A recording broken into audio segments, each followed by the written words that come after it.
Welcome back, everybody, to another episode of Paranormal the New Normal. I am your host, as always, Jeremy, here trying to make the world seem a little more normal. Is that going to happen today? Well, funny enough you ask, because it just might, because we are talking to somebody today who actually tries to help people return to normalcy after paranormal events. So maybe we actually might hit that benchmark today. I doubt it, but we'll see.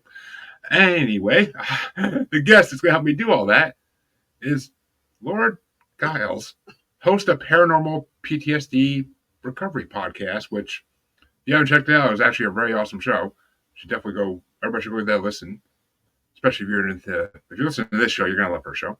But Laura, how you doing today? I'm great. How are you?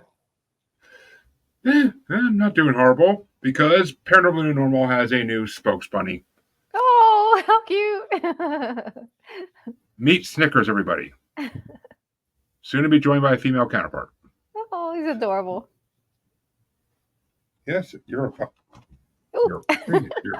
crazy little thing.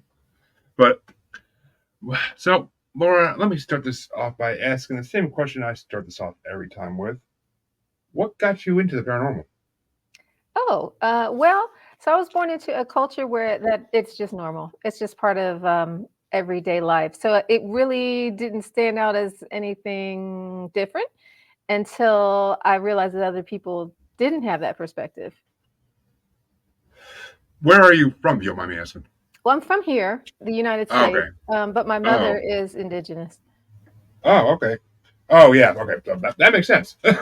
Because, I mean, in the native culture is so much more widely accepted than it is here, and it's a shame, but it really is a shame. But, I mean, it's just the way it is, because Americans are closed-minded, but we've been closed-minded for a long time. But, so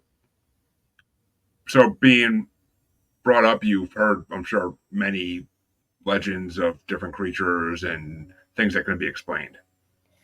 Yeah, so it was definitely that, but maybe that also fostered a curiosity in that because I had an interest in it from a really young age.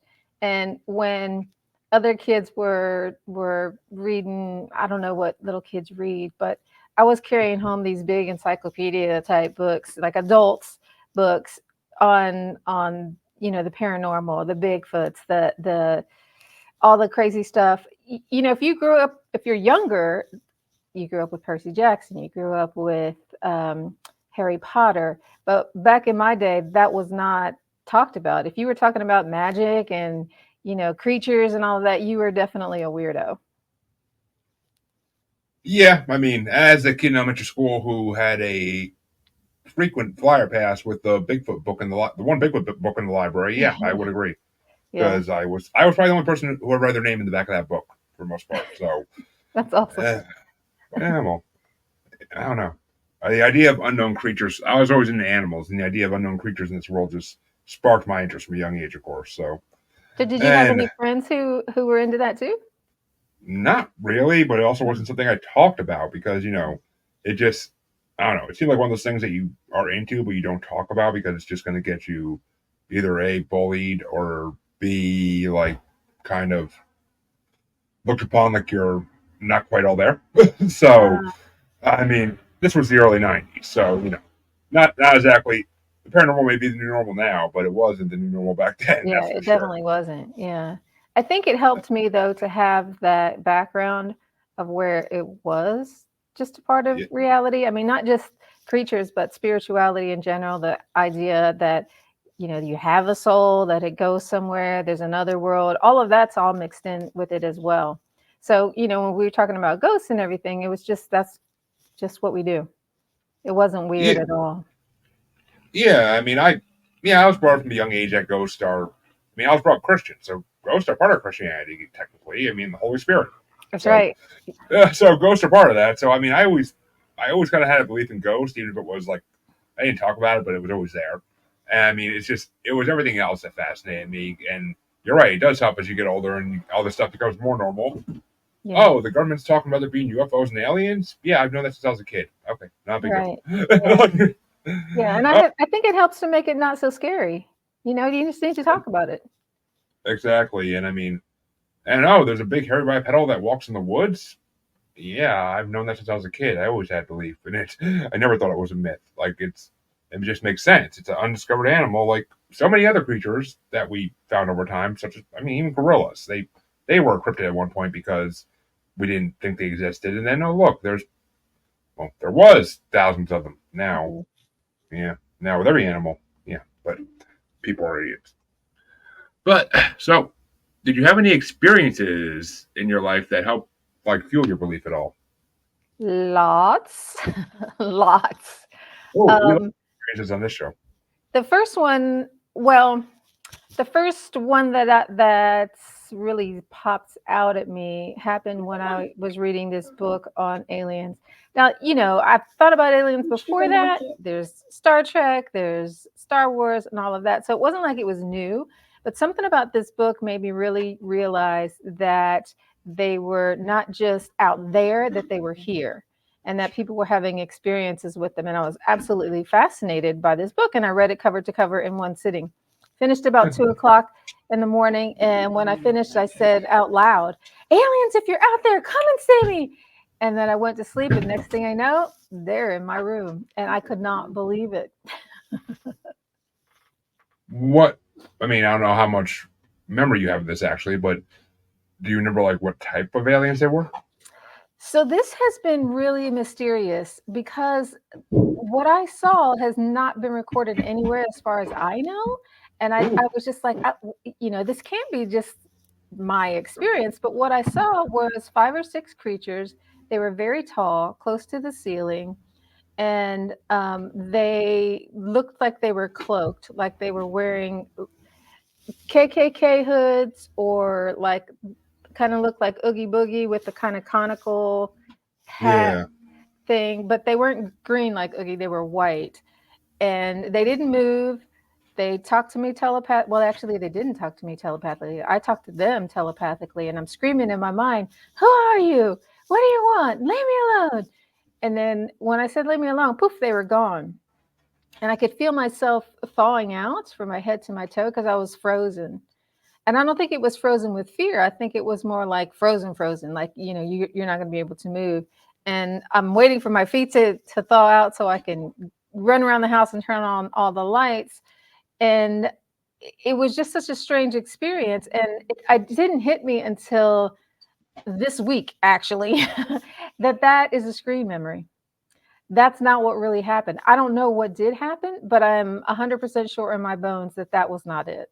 I think the creatures look like something else, and they either projected that image in my brain or my brain is doing it. Because when we have trauma, the brain does all kinds of crazy things to keep us safe. I don't think that's what they look like at all. well, it's also the fact that if it was grays by chance, which a lot of times it is, grays have the ability, it's widely believed, to shift into what they think people would be more comfortable seeing. Yeah, And yeah. it's actually funny. It's actually funny you mentioned the well, actually, it's kind of funny you mentioned the like KKK hood looking thing because I actually had a guest last week who had a he thought it was a ghost experience in Hmm. his bedroom, seeing and he used the same exact description. Really? Yes, I have never like heard of so. that before. And I have looked high and low. I was like, somebody else has got to have seen this thing. That's pretty awesome. So I mean, whether he was really seeing extraterrestrials or it was just a ghost, I don't know. But hey, what's going on, buddy? Glad to see you watching. Perfect Soulmates was just on the show a couple weeks ago.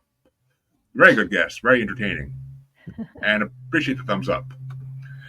So, oh, jeez, Bunny's gonna give me a heart attack.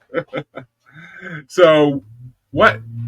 As you got older in life, did you have any live in any haunted houses, any ghost experience by chance? Lots, lots. Um, so there was this one haunted house I went to. They were doing like a Paracon where Okay. had their speakers and they were talking about different things, and they had a seance at the end. It was a 2-day event, lots of people that I never heard of, but I'm not like in the community. They could have been big people. I don't know. But what stood out about this house was that it was a hospital in the Civil War, and it was Oh, an old okay. house. I don't think it was occupied. I don't know how they got the permission to use this thing, but has a huge reputation for being haunted, which is why that spot was chosen. And when I went upstairs, so they had some exhibits upstairs, but the upstairs was pretty vacant. There weren't a lot of people up there. But I go upstairs and it smells so bad. And I'm thinking to myself, oh my God, they really got to do something about this toilet up here. It's an old house. Like I said, I don't think it was occupied. So, I guess that comes along with the territory. Well, the next day when I went up there, the smell was in a different place. And that's when it hit me. Oh, that is not the toilet. So that's one of the things that happened there. And then in the basement is where they kept the bodies. When somebody died back then, it's summertime. You got to do something with the bodies, and they would just put them in the cellar. So we went down to the cellar, and that was also really, really bad. Um, I'm I wouldn't say that I'm psychic, but I have a very good felt sense of things. And you just go Yeah. down there and you just cannot breathe. It was so, so awful. And I went outside and I'm laying on the ground and I'm looking up at the sun. And my friend was like, "What are you doing?" I'm like, "I need some different energy." And she's like, "Girl, you are crazy." I was like, "No, I have to. I have to." Makes sense. I mean, a house that old with Civil War history, especially, is going to Yeah. be 100% haunted. Because I mean, anything to do with the Civil War basically is haunted to some degree because it just was such a Yeah. tragic event in history. But Yeah. I live in the Civil War territory in Virginia. There's a oh, lot okay, of that around here. yeah. I mean, I've seen videos and photos from Gettysburg, and it's the stuff you can capture down that area is ridiculous. Like it's Yeah. anybody who doesn't believe in the paranormal, like go spend a couple nights in Gettysburg, like oh, you'll see something. I'm sure Right. of it. But Gettysburg. Yeah. I mean, it's everywhere in Gettysburg. yeah, it is because I mean it was one of the bloodiest things that happened on this. Well, one of many bloody things that happened on this land. I should say there's been a lot Yeah. of bloody things, but I mean because I live in Massachusetts, so I spent a lot of time on the South Shore, and the Bridgewater Triangle is very very haunted. So Mm. I mean, and that's actually I mean that's actually there's Native American elements to that too, which is the scarier part because I mean yeah, it's just those any place that has Native American elements to it is usually is extremely haunted if it is haunted at that point. So what And do you think of Salem? Have you been up to Salem?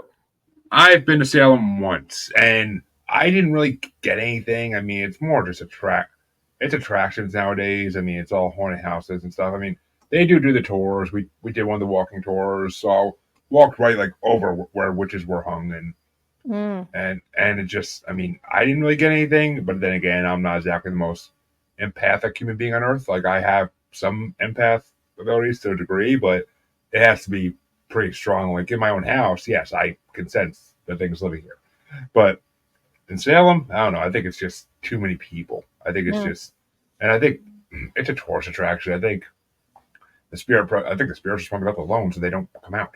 Like they don't like show themselves or let you know they're there. They just kind of like go away. Like they're like go away. We've had enough of you for the last 100 years. Like we don't need any Yeah. more people come through. But from what I've heard from other people who have gone there who are more into their abilities than I am, that if you go there at night and if you go near the areas I was in, like that, you can see things, you can sense things. But I was also there in the middle of the day, so I mean Yeah. that's a whole other thing, you know. Well, I do think it's a good point that the tourists make a giant difference. I think anywhere you go and there's all those people, then the energy gets lost. It's just too much going on.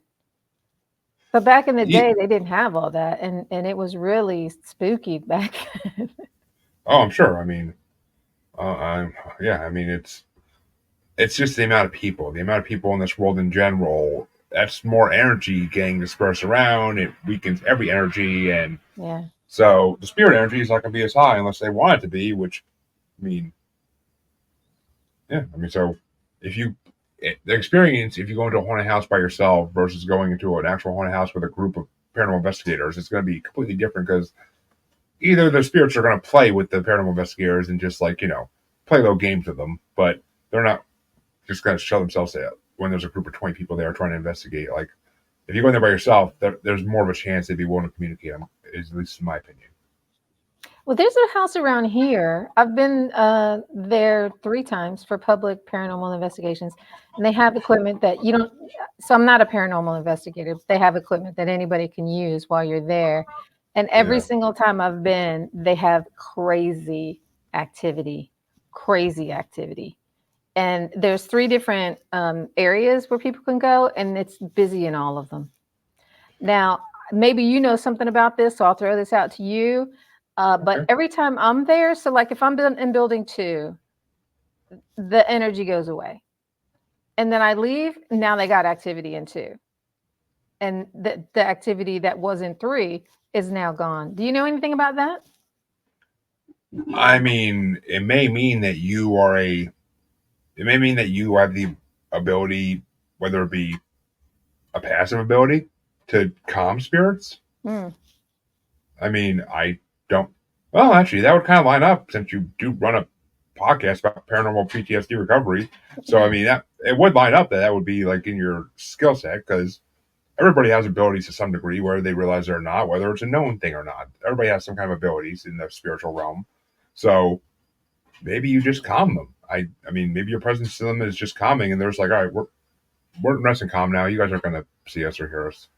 And then Yeah, once you I leave the don't room, know. I mean, once you leave the room, maybe they get more active again. I mean, I mean, the only comparison I can think of is in the Marvel comic books. There's a mutant in the X Men universe that negates other people's powers, and Oh, it's kind of like that's kind of like the analogy I can think of is like you kind of calm them, you kind of make them not seen. So I don't know. I mean, and like if I'm at a distance and there's orbs. So I was in the upstairs window one day, and I'm looking out towards the parking lot. There's a bunch of people in the parking lot, and you can just see the orbs.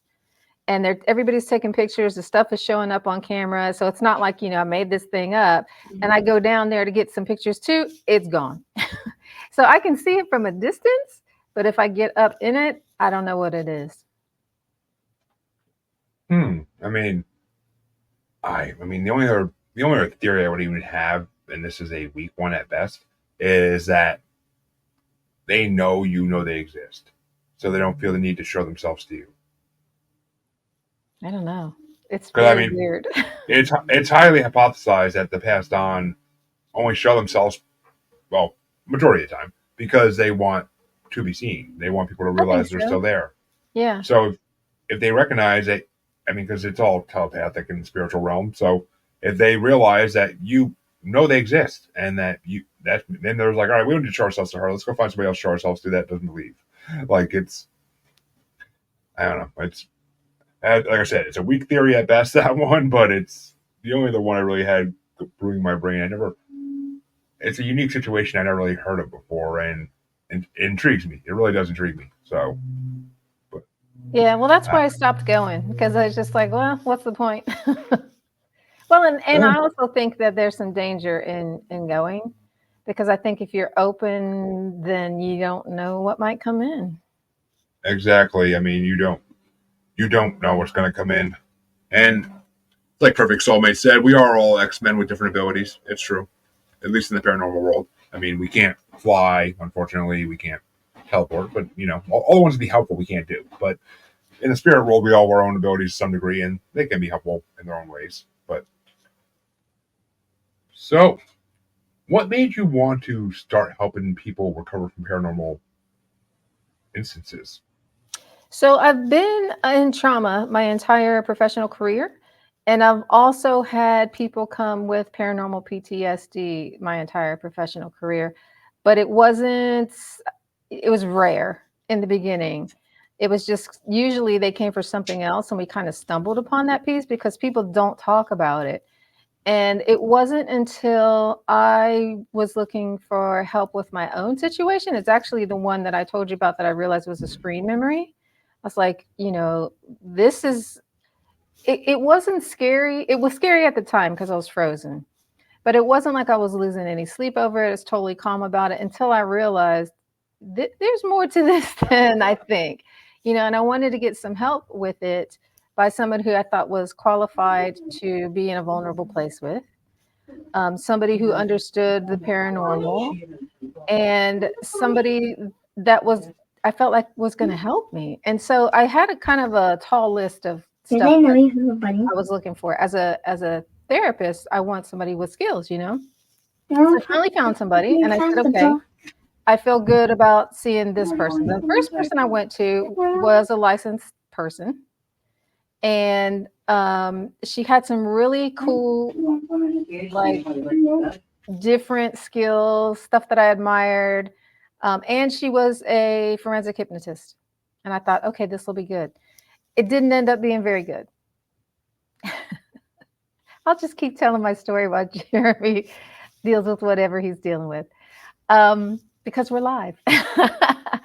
And so she was real interested in my story, and she was kind of projecting onto me that I was seeing reptiles, or not reptiles, sorry, praying mantises, and she was telling me about her situation with a praying mantis and all of this. And it just didn't feel good because it felt like she was a voyeur on my experience, and like it was all about her and her telling me about her experiences with praying mantises. And I just didn't feel like I was having a good experience. So I was like, okay, go to the next person who was highly recommended from MUFON.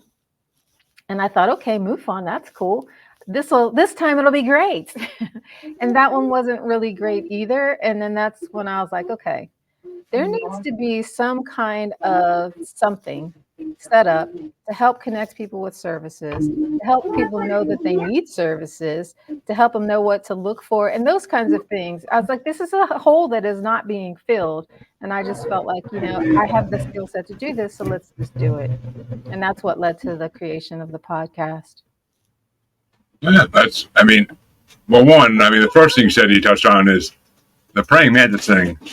That is something I've heard before, that there are experiences people have with praying mantis, whether they be extraterrestrials or cryptids, we really don't know. But I mean, I kind of lean towards extraterrestrial route because, insectoids are one of the hypothesized alien forms because there's more adaptability to survive on harsher planets than ours.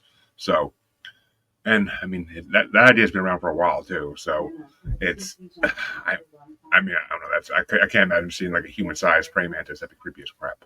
But and sorry about that. I had to go put the bunny back in its new Ah, cage, but I didn't want my daughter carrying it because mm. that might not end well. But so I mean, the podcast. It sounds like it's a good idea. I mean, honestly, because even in all the 200 something episodes where I talked to people who have had these experiences, I knew PTSD from them was a thing. It's for some of them, it definitely is a thing. But I never really thought about like therapy for it or anything because most therapists are going to laugh you out of the office if you go and talking about that, Right. or And they're that's what or happened to me. At or they're the going to the second one that or I went to was treating it like a mental health issue, and I'm not crazy. It wasn't that, I didn't hallucinate this thing. It wasn't like he was trying to make it seem like, I had, you know, anxiety, and it's a cover for anxiety or something like that, and I know what anxiety looks like. It wasn't anxiety. yeah. I mean, I get that. It's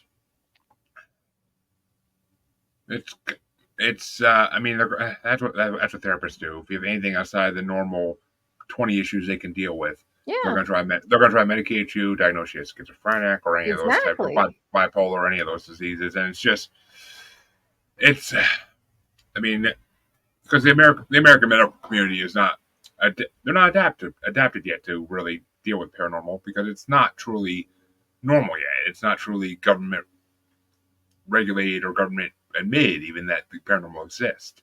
They've given hints. They put signs up at parks saying "Don't feed Bigfoot." Why are we feeding something that you guys don't say exists? Excuse me. Can somebody in the government explain this to me? I would love to get them on my podcast, but it's just they don't want to admit these things exist, so there's no official medical ways to deal with it. I mean, take people who get abducted too and have strange metals in their body that can't be explained. Try to Yes, get a doctor to actually take that out of you and study it. Is yes. I know people. I've interviewed people who've gone to 20 different doctors to get it figured out before they finally find one who believes them enough to actually do it. And it's sad because we could learn so much more if the medical community actually wanted to help with this. Yeah. And sure there are the ones out there that do. I mean, I'm not going to. saying that they're all not willing to help. There's definitely ones out there willing to help, but it's hard to find. That's what I'm saying. Yeah, and I think that a lot of people don't realize that it's a problem for them. But on shows like yours, and on shows, any show that deals with this, that you have people who come on who have experienced stuff. And I hear them say over and over, and I haven't been the same to this day. And every time I think about that thing, it still gives me the creeps or the chills, or, I still have nightmares about that. That's PTSD. You don't have to carry that around for decades. There's help for that. Nobody has to suffer from something like that. Exactly. I mean, they shouldn't have to at least, but Yeah. and you just said a phrase that stuck on my mind. Oh yeah, I haven't been this. We have I haven't been the same since. Which Yeah. that's it's funny because on every paranormal based TV documentary type show, that's how every episode ends. And I haven't been the same since. Like it's that's the tagline of how every episode ends. Like it's just, and you're not gonna be. I mean, you're not gonna be. I mean, we just had we just got some pictures on our security camera in our backyard a couple weeks ago, and today I'm still shook by what I'm seeing. I don't know what I'm seeing. I really don't. I could see shapes. I could see things, but I shared it out to some paranormal communities I'm in, the people I trust, their opinions, and Green Man was the only suggestion that came up, but Oh, wow. which I'm not even sure what Green Man is. Honestly, I've heard the name, but it's not something Mm. I've actually had conversations about. But I mean, I don't know. It's weird. I don't know if it's a shadow figure. I don't know if it's spirits. I don't know. I mean, it very well could be. That was my first guess because I live in a possessed house. So I mean, my first guess was, oh, it's just rallying his dog. I'm guessing. Mm. But as then the pictures changed, and then it looked like there was a face in the sky, and it looked like there was, I mean, the dog-looking spirit, as I call it. It changes colors, it changes shapes. Like I don't know what to make of it. Like it's hard to explain, really is. That's awesome. But I think one of the really cool things about having a society where there's so many cameras is that you catch these weird things. exactly, I mean, I've yet to find anybody who can give me a real answer what it is. Like, I mean, I kept up with one of my psychic friends to be like, "Oh yeah, that's what it is." Like they would just have the feeling. Like I don't know, but Mhm. Mhm. and the weirdest thing was the last picture had like a fiery headed thing in it. It looked like a Ghost Rider almost, like or like Dormammu in the original comic version of him. So I mean, it's weird. It's that kind of like I was like, what the fuck is that? I'm like, this is my backyard's all woods. There's no neighbors or anything, so Oh. it can't be like them having a fire in a barrel or something and me seeing like it from a distance. Like that can't be what it is. Like it's all woods. So what could it be? And it's not the entities that are in your house? I don't know. I that was my first guess. Like I said, that was my first guess. Was it's just them chilling in the backyard? But why wouldn't we have caught them on camera before then? Is my question. So the entities in your house are not humans. Oh, I mean they're spirits. They're spirits of the original people that lived here, and apparently my house is a stop on the road for spirits that are traveling. Oh. From what I've been told. From what I've been Hmm. told, I don't have any knowledge on that besides what I've been told by people that have been on my show and have sensed it. Oh, okay. But I mean, and we had investigators come to the house a couple years ago, and they just confirmed it was the couple that lived here originally that built the house. Oh, They just okay. didn't want to. They just didn't want to leave. So, Huh? and they don't bother us, so we don't. Not like I'm gonna try to evict them. So Yeah. I think they're that's not the gonna. best way to deal with it. They're not bothering anybody. Leave them alone. Exactly. If it was some like poltergeisty experiences, then yeah, it'd be a different story. But they typically the worst you'll hear is like if you're in the basement, you'll hear footsteps upstairs when everybody else is asleep. Mm. Like that's the worst. That's the worst of it. I mean, they've calmed down a lot since we moved in, and now they're just content with us being here. So it's Yeah. fine. It's fine. No, not too worried about it. But you did okay. So you told me you had a camping experience, and I'm dying to hear it because it sounded interesting. So this is another weird one. Like I've never heard anything like this before. Yes. So we're out in the woods. The property that we're on is 75 acres, so it's big. We're way off the road. To the right is a gigantic farm. To the left is a gigantic farm, and to the rear is a wildlife preserve. So nothing around for a long, long time, or a long space, big space. And this space, we've been here before, and it's a little bit strange. I've been out there before where we're walking in the woods. We're actually more on the wildlife preserve side, and there's no sounds. Not a bird, not a squirrel, nothing. And anybody who does paranormal stuff knows that is not a good sign. Usually it feels pretty creepy when that happens. Um, and I'm with a friend of mine who's a city dweller, and I'm like, do you hear that? And he's like, what? I'm like, there's no sounds. And he doesn't know what that means because he's in the city. He doesn't know what animal sounds in the woods are like. I'm like, that's not normal. Nothing happens that day, but I'm just put that out there to be like, this is the place where this does happen. So the day that we're out there, we see this. There's a fire pit, and there's a huge bonfire built up there. Whoever built this thing, it was beautiful, giant, and they put a lot of work into building it. And I'm like, well, why would you do all that and then not light it up? It was kind of strange, and I felt like I'm trespassing on somebody else's thing to burn down their thing that they put so much time into. But it's our weekend. We paid to be there, and we're burning it. So we burn it, and it does feel like wrong. It feels like it looks like they was set up for a ritual, and like the ritual got cut off, or it wasn't completed in some way.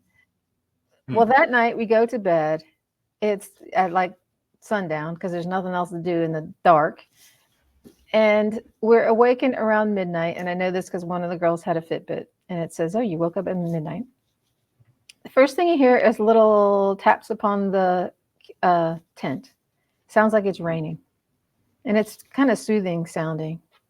So nothing strange about that. But then I hear this, I don't know what it is. It sounds like a big truck is barreling down the road, but it sounds close. And remember, the road is nowhere near us. And there's no Doppler effect because I'm listening there going like, oh, what is that sound? Just like real curious about what is that sound? And I realized it's not moving. And it could be a helicopter above. It sounds kind of like, but deep. But the wind's not blowing, and it would just be weird for a helicopter to be out there. There's no base anywhere, nothing like that.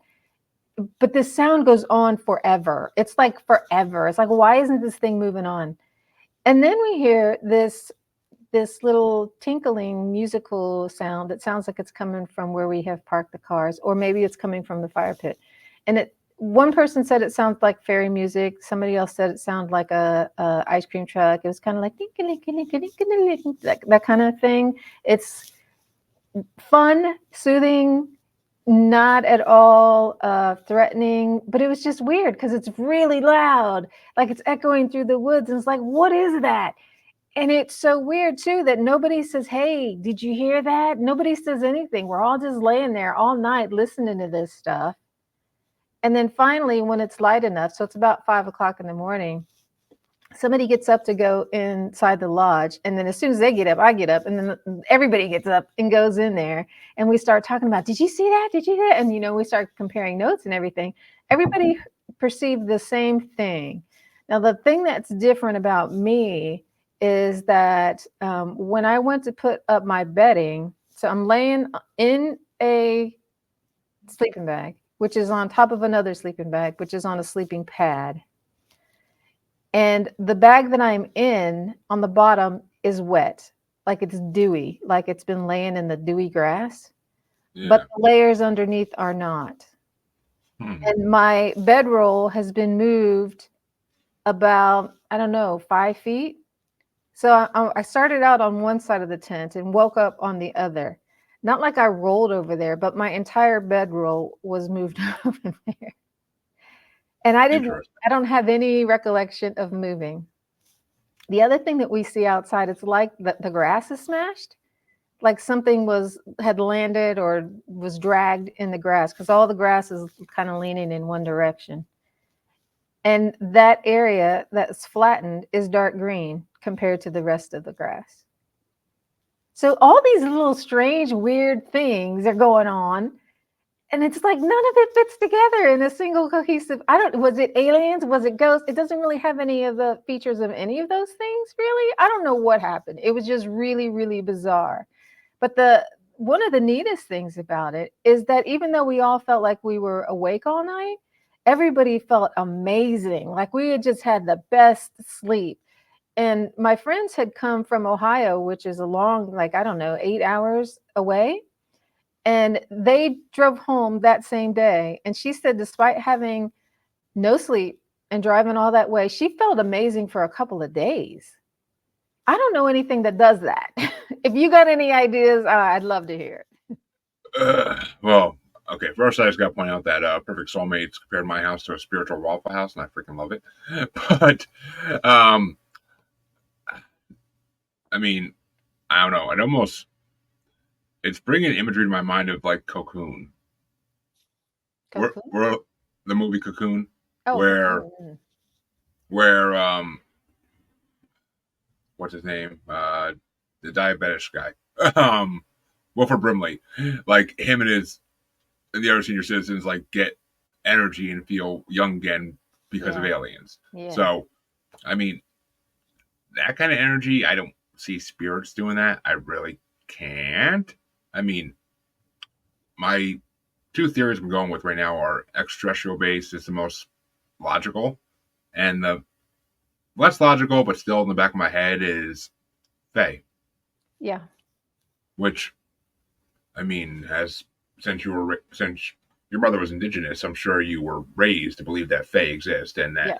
which I mean, I'm a huge believer in Faes, elementals, whatever you want to call them. They exist. They just don't show themselves as much because humans have taken over the earth. But and I mean, they have been known to give people energy, happiness, like whatever you want to call it, just by being around them. So I don't know. It could be that. I mean, and there's also theories that these are the same thing. That phase and extraterrestrials are the same thing. Like Mm-hmm. there's theories of that too. So Mm-hmm. I not. I mean, the grass color is what makes you think extraterrestrial though, because that that could be the grass reacting to whatever fumes their ship was putting out. I mean, that's what I'm thinking is that the fumes from the ship might have changed it, but I don't know. It's definitely a interesting thing, and so I mean, yeah, I don't know. I don't know what would make adults feel that way. I never heard an experience like that where adults are Weird. all. Yeah. Usually, it's experiences like this happen, and everybody's exhausted the next day. Everybody feels like Right. their energy's been drained, which makes me. I mean, I definitely don't think it was anything malevolent, like demonic or anything It like didn't that. feel like it. Yeah. And there Because was usually, no, we heard what sounded like rain. There was no rain. So I don't know how the bottom of my sleeping bag got wet. And we walked down to the fire pit the next morning because we were like, it sounded like they might have been, the music was coming from down there. And once we reached this certain point, the hair on all of our arms went up. And we were like, did you feel that? Everybody did. I don't know what that was, but there was something going on with the fire pit and all of this. I don't know. I mean, I don't know. I, I mean, unless one of the entities came into your tent and was around your, which I mean, that's a whole nother level of creepiness that I don't even want to imagine. But I mean, well, I mean that would also explain how your bedroll got moved, though, which is kind of I don't know. I It's mean, very strange. it is. I mean, I I'm at a loss. I really am at a loss to try to explain it, and I love when that happens because I like when it's things I can't like easily skip the size away or explain. Like it's just ooh, that's Yeah, it does have some elements of ET, but then I don't know. It does. I we thought it was fairies. yeah. I mean, the Fae would be a logical explanation for it, Yeah. and if you're in the middle of the woods, that's where they're going to be, and I don't know, maybe. I mean, they are. I don't know. They do usually have really like close relations with animals as well. So I don't Hmm. know. Maybe some frogs or something came into your freaking tent. I don't know. Fae are. There's not enough information about them out there for me to really comprehend everything about them to the point that I want to. Well, But if anybody's listening now or later, I would love some feedback on this. Yeah. yes, people, let's if you've got something for her, then feel free to reach out. That'd be awesome. Because I mean, I'm definitely not the most knowledge person in the world in paranormal, but I definitely know some people who might have better ideas than I will, even so. Yeah, well, to see if in replays anybody actually listens to this and is like, oh, I know what that is. I've had Yeah. something I hope similar. so. Like, but what do you think? Since we're talking about extraterrestrials, kind of curious on what were you brought up to believe about extraterrestrials? Because I mean, I rarely get to hear people talk about like the native extraterrestrials. I've heard on everything else, but not usually extraterrestrials. Well, a lot of native tribes believe that we came from the stars. Some believe that we came from the earth and there's extraterrestrials under the earth. So I think that no matter what it is, it's part of us. I think we're all one. Everything is one. Nothing can be separate from the oneness. And that's not to say that everything is good. I think there's yin and yang, and anything can be positive or negative. So I don't think you should trust anything just because. But I do think that it's all from source, whatever that source is. And I I don't think it's anything to be afraid of because we're super powerful. yeah, I agree. I don't think there's anything to be afraid of. Okay, let me rephrase that. I don't think that most of the species of extraterrestrials that come to Earth are something to be afraid of. I think there are a couple that might be, but I mean, I've heard bad things about reptilians, and the Greys aren't exactly the most friendly creatures, from what I've been told. But there are plenty that are very nice, and are those are the ones that connect with star seeds. Those are the ones that connect with certain mediums and psychics. So, I mean, and certain extraterrestrials are spirit guides, for God's sake. So, I mean, there's definitely good ones, more than bad, but there's always going to be bad. Yin, like you said, yin and yang. There's always going to be something bad. But it's funny because being raised in the Northeast, of course, the only native creation story we heard growing up was the whole Earth is a turtle. Like that's the only thing we ever heard because that's what our local ones believed. I mean, Mohawks and all that. So I mean, that's the fact that native saying we come from the stars was a later in life Hmm. revelment to me. Like it was just one of those things that just I was like, all right, that makes sense. I'm like, and that forms part of my belief patterns now is that we came from the stars one way or another. I'm not sure exactly how. I'm not sure if they say that because we were created by things that come from the stars, but that's a whole. I could debate for 2 hours on the origins of humankind and still not be fully done with it. But that's just the way it goes. But Yeah, I think there's a lot that we don't know, and I'm not real hung up on I have to know because I don't know that you can know. Maybe some things aren't meant to be known, and that's just part of the great mystery, and it's what makes life interesting. But I don't think you have to be afraid of it because we are part of that, and we are powerful. And I'm not saying that means that we can dominate everything. I'm just saying that we all have power and we have light, and there's more to life than this body. And I think if you cling to this life so desperately and live through a lens of fear, then you're not really living. I agree. I mean, I fully believe that. I mean, I don't get hung up on it because of the fact that I know I'm never going to know until I'm out of this human shell how creation was. Like no one is, unless you can really. I mean, I've been told by some people that they talk to extraterrestrials and that those extraterrestrials did communicate to them how life started, and same as people talk spirits. They told me the same thing, but that's you're only going by what that one source is telling you. Yeah. That's not guaranteeing that they're telling you the full truth or the truth at all. So it's a whole nother thing. It really is. And I don't know. I just don't know what to make of how we started here. I mean, I think the Palladians and I think a couple other races definitely were involved in it, but how they were is a whole nother topic. But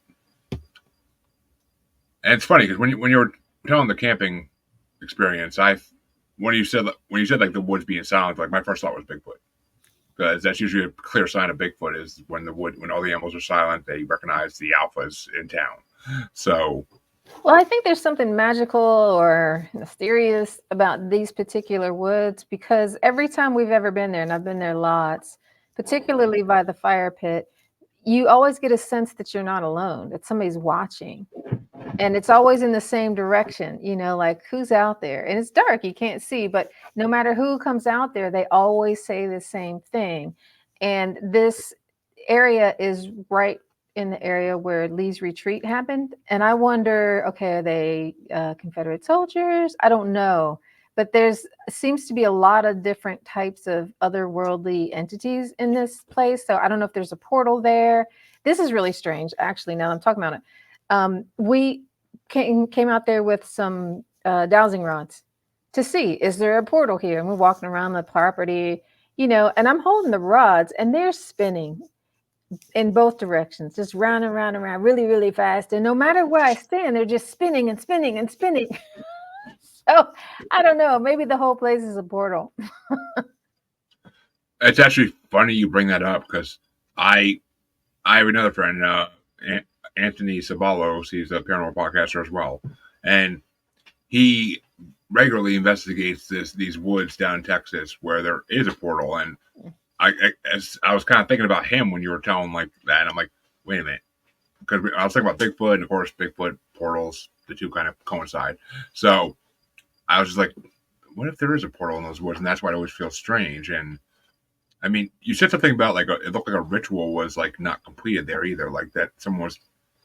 So maybe somebody opened a portal there and just didn't finish the job and close it. Yes. I mean, maybe other people came around and spooked them off, or maybe something that came out of the portal spooked them off. Who knows? But it's I mean, I forgot about that for a hot second, the ritual part, and and that just came back to me. I'm like, oh, wait a minute, yeah. So maybe Yeah, they did open a portal. my sense is that when we lit the bonfire, we opened a portal. And it's crazy to say, so I don't know that I've ever said that out loud. And this is why we talk about these things. Who knows if I'm just making it up, if it's a crazy idea. I don't know, but maybe it was. I don't think so. I mean, personally, I am the worst person in the world at playing skeptic because I can't. Like, Mm. I want to believe everything is true. So, I mean, and the woods is a place where stuff like this happens. So, I mean, to me, it's just I feel like immediately, like, yeah, it had to have happened. It must have because it all makes sense. I mean, and the portal thing does line up very well with everything else. And who knows what got let in through that portal? I mean, everything supposedly is ultra terrestrial at this point, according to what a lot of people believe, and they all come through these interdimensional portals of Yeah. what I mean. People, when we're saying portal, we don't mean there's going to be a big circular thing in the woods that's glowing green or blue. It's Right. these portals are not usually visible to the naked eye. Usually, if you go through them, you're through them. And I mean, it's if you go through them, hopefully you get your way out. That's all I gotta say. But because you don't want to be stuck on the other side, I'm pretty sure. But so let me. Well, actually, I want to hear this, and you do not have to use names, of course, at all. What is the most interesting paranormal experience you were told you felt someone recover from? And like I said, you don't have to use names or locations.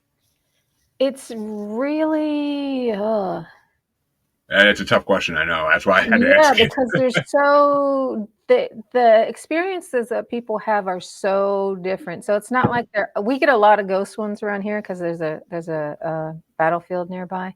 Cold Harbor Yeah. is very haunted, and there's a lot of residences on Cold Harbor battlefield. So there's those types, and Let's then for my listeners' sakes, let's try to go to one that's not ghost related. We okay. my listeners like the more rare, spookier stuff, if possible. So I had a person who had an experience that they didn't know what happened, and that's common. A lot of people come in and say, "I don't know what happened. Either I don't remember it, or it's just so weird I can't make sense of it." Um, and one of the things that I do is regression work. And Yeah. I don't think that it's important to remember what happened. In fact, memory can make you re-traumatized and get in the way of healing. But sometimes you want those stories. It's like closing a book. You know, need to know the end. So I understand the need for the story. And I didn't know where we were going with this guy, but he had the most crazy experience. If there's a matrix, he was in it. And it was like he had been in it for millennia, all alone, and didn't it was like he had become so separated from whatever. I think in my mind it's source or something, but we never said that. He was just separated from something and alone. And there was all kinds of mental reasons why he couldn't go back. And in exploring this, it was kind of like the never ending story. And that the more that we explored, the more that he remembered. And everything just started filling in so beautifully. And he's not out of the matrix, but he's not in it anymore either. So I don't know if that makes any sense at all, but Ooh. that's definitely the most interesting one. You see, I've heard a lot of tales of people having glitches in the Matrix where you like one of the ones that sticks out in my head the most is a guy saw a car going down the road that had not circular wheels; it had like square wheels, and then like he never saw it again. But it was just like a glimpse. It was a glitch in the Matrix, like which I the simulation theory, the Matrix, as it's commonly called. I don't really. It's hard for me to say what I believe with it. Because I've heard so many examples that makes me think we are living in one. And I mean, if we are living in one, I 100% believe it's extraterrestrials controlling it. Hmm. I 100% believe that. We might just be, I mean, honestly, South Park may have got it right. They may have got it right. Earth may be a reality show that the extraterrestrials put together with all different creatures. It would make sense, honestly. It would make so much sense. So I don't know. I mean, it's just, I think South Park got it right on that one if there is a simulation going on. And whether I don't know. I can't say I've personally had any experiences that make me think that I can say like are 100% proof I'm in a simulation, but it just, as maybe we said before, whoever's making the simulation, whoever's playing me in this video game, you suck because I need to level up. But come on. Yeah, I guess But maybe simulation is not the best way to describe it. He was more like in the void. He was in the nothing. And he didn't know how to get back to something, how to get back to a a existence. but was he?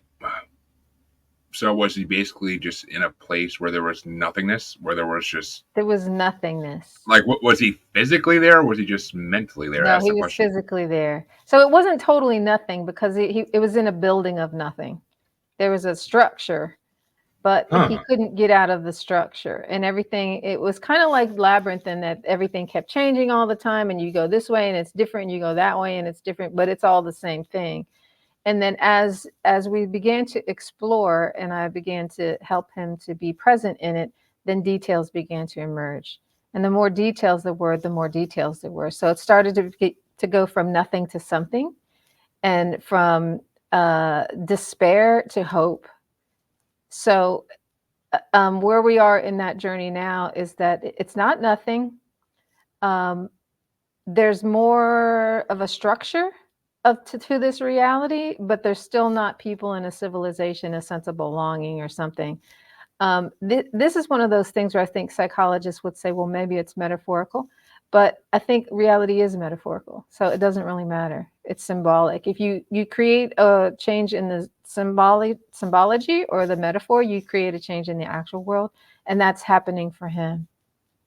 That's, I mean, that's interesting because I mean that almost sounds. I mean, you said it sounds like a labyrinth, which I mean is like ancient Greek type stuff. But to be, I don't know. There's something that's in the back of my mind that's to do with like being in an empty building and you can't get out of it. Like it's a repressed memory. I don't think it's a repressed memory, but it's like a buried memory of something like that. I don't know if it was a video game or TV show or Mm. something, but I mean, that almost sounds like one of the levels of hell. But it really does. But Well, it could I be a don't know. screen memory. It could be a metaphor, but the thing about the way that I work is it doesn't matter if it's a metaphor, we can get healing anyway. Because it doesn't matter how you're constructing reality, it is your reality, and that's what we're trying to shift. Exactly. And I mean, I agree with that. And I I don't know. I mean, it could be a screen memory though, because Could be. what if he was just what if he was what if he was abducted with extraterrestrials all the Yeah. time, and Yeah. that's what they implanted in him to make him like feel like he's stuck, like Yeah. feel like he's lost. Yeah. If he I was a little boy and he's about on a gigantic ship, that could very well be the way that he perceived it.